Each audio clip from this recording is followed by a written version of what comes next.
अब हम महिला वोटों की बात करेंगे और आपको चुनावों पर हमारी इस विशेष सीरीज के चौथे अंश में यह बताएंगे कि क्या क्रिकेट के आईपीएल की तरह राजनीति के आईपीएल में भी महिलाओं की भागीदारी सुनिश्चित कभी होगी या नहीं होगी। जिस तरह पहले महिलाएं क्रिकेट नहीं देखा करती थी, क्रिकेट को पुरुषों का गेम माना जाता था, पुरुष ही देखते थे और पुरुष ही खेलते थे आज से कुछ वर्ष पहले तक, और ना ही इसमें महिला दर्शक होती थी और ना ही महिला भागीदारी होती थी। लेकिन आज की जो महिलाएं हैं वो क्रिकेट देखती भी हैं, आईपीएल देखती भी हैं और आईपीएल खेलती भी हैं। वो टेस्ट मैच भी खेल रही हैं, आईपीएल भी खेल रही हैं और क्रिकेट का हर फॉर्मेट वो खेल भी रही हैं और देख भी रही हैं। तो क्या वैसे ही राजनीति के इस आईपीएल में भी हमारे देश की महिलाओं की भागीदारी उनकी आबादी के हिसाब से सुनिश्चित की जाएगी या नहीं की जाएगी? ये सवाल इसलिए आज पूछना पड़ा क्योंकि हमारे देश की राजनीति में महिलाओं को उनकी आबादी के हिसाब से आज भी बराबरी का हक कहीं से भी दूर दूर तक नहीं मिल रहा है। वर्ष 1962 में जब लोकसभा के चुनाव हुए तब हमारे देश में महिला वोटर्स की आबादी 42% थी, लेकिन इसके बावजूद उन चुनावों में महिला उम्मीदवारों की भागीदारी सिर्फ 3.2% थी और यह स्थिति 57 वर्षों के बाद भी ज्यादा बदली नहीं है। वर्ष 2019 में भारत में महिला वोटर्स की आबादी 48.2% थी और इसके हिसाब से चुनाव में महिलाओं की भागीदारी भी कम से कम और नहीं तो 30% तो होनी ही चाहिए थी। लेकिन वर्ष 2019 में भी सिर्फ 9% महिलाओं ने ही लोकसभा का चुनाव लड़ा, यानी जितने भी लोग जो उम्मीदवार थे उनमें महिलाओं की भागीदारी सिर्फ 9% थी। 91% उम्मीदवार पुरुष थे और 9% उम्मीदवार महिलाएं थी, जबकि पुरुषों की आबादी हमारे देश में महिलाओं के बराबर ही है। क्योंकि चुनाव में महिलाओं की भागीदारी हर बार कम होती है, इसलिए संसद में भी महिलाओं का प्रतिनिधित्व कम होता है। यानी आज सांसदों की संख्या भी कम है महिला और महिला उम्मीदवारों की संख्या भी कम है। 1962 में देश की लोकसभा में सिर्फ 6.3% महिला सांसद थी। 57 वर्षों के बाद 2019 में सिर्फ 14.2% महिलाएं चुनाव जीतकर सांसद बनी, जबकि 2019 के चुनाव में देश में महिला वोटर्स की आबादी 48% से भी ज्यादा थी। तो सोचिए, कहां आबादी के हिसाब से 48% और प्रतिनिधित्व के हिसाब से सिर्फ 14%। इससे भी बड़ी बात यह कि हमारे देश में लगभग सभी पार्टियां चुनाव में महिला उम्मीदवारों पर ज्यादा भरोसा नहीं करती। उदाहरण के लिए बीजेपी ने वर्ष 2019 में सिर्फ 12.6%, कांग्रेस ने 12.8%, सीपीआई ने 8.2%, सीपीएम ने 14.5% और बीएसपी ने 6.3% टिकट महिलाओं को दिए थे। इससे भी बड़ी बात यह कि जिन महिलाओं को टिकट मिला उनमें से आधी से ज्यादा महिलाएं राजनीतिक परिवारों से थी। यानी हमारे देश में जब महिलाओं को टिकट देने की बारी आती भी है तो उन महिलाओं को ही टिकट मिलता है पहले जो बड़े बड़े राजनीतिक खानदानों से आती हैं, जिनके पिता, पति, भाई पहले से ही बड़े नेता हैं। और इस बात को कुछ आंकड़ों से आज आप समझिए। 2019 में 9% महिला उम्मीदवारों ने लोकसभा का चुनाव लड़ा, यानी सारे उम्मीदवारों में से सिर्फ 9% महिलाएं थीं, 91% पुरुष थे। लेकिन हैरानी की बात देखिए, इनमें से जो 9% महिला उम्मीदवार थीं उनमें से 41% यानी आधी उम्मीदवार ऐसे राजनीतिक खानदानों से आई थी जिनके पिता, पति या भाई पहले से ही राजनीति में थे।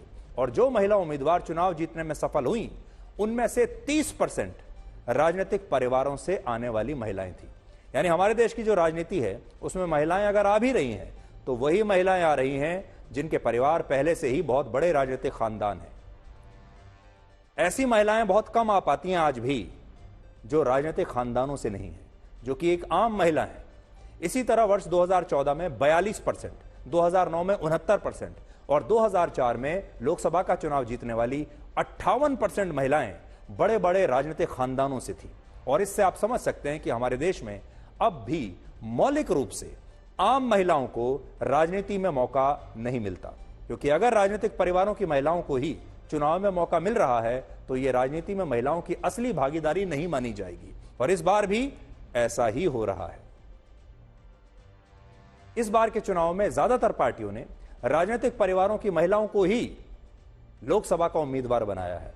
इनमें बीजेपी ने सुषमा स्वराज की बेटी बांसुरी स्वराज को, कैप्टन अमरिंदर सिंह की पत्नी परनीत कौर को, हेमंत सोरेन के बड़े भाई दुर्गा सोरेन की पत्नी सीता सोरेन को टिकट दिया, मधु कोड़ा की पत्नी गीता कोड़ा को टिकट दिया, जबकि समाजवादी पार्टी ने अखिलेश यादव की पत्नी डिंपल यादव, आरजेडी ने लालू यादव की बेटी मीसा भारती और रोहिणी आचार्य, और शरद पवार ने अपनी पुत्री सुप्रिया सुले और उनके भतीजे अजीत पवार ने अपनी पत्नी सुनेत्रा पवार को सुप्रिया सुले के खिलाफ लोकसभा चुनाव में उम्मीदवार बनाया है।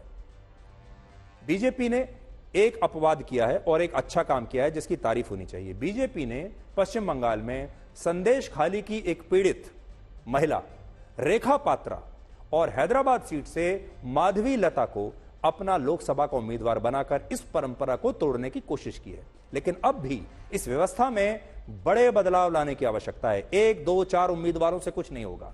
और आज आपको यह सोचना चाहिए कि हमारे देश में आरक्षण के मुद्दे पर कांग्रेस जैसी पार्टियां आबादी से उन्हें हक देने की बात करती हैं कि जितनी आबादी होगी उतना हक, कहती हैं आप जितनी आबादी उतना हक। यह आपने सुना होगा कि किसी भी वर्ग की, किसी भी जाति की जितनी आबादी है हक भी उतना ही होना चाहिए। लेकिन सोचिए, क्या महिलाओं के लिए राजनीतिक पार्टियों को यह बात नहीं सोचनी चाहिए कि जितनी इनकी आबादी है उतना ही हक हो? इस देश में 48% महिलाओं के होते हुए सिर्फ 9% महिलाएं लोकसभा का चुनाव लड़ती हैं। तो क्या राजनीतिक पार्टियों को महिलाओं को उनकी आबादी के हिसाब से उनका हक नहीं देना चाहिए? और यह नहीं सोचना चाहिए कि जब महिलाओं की आबादी 48% है तो फिर उन्हें 9% उम्मीदवारी क्यों मिल रही है?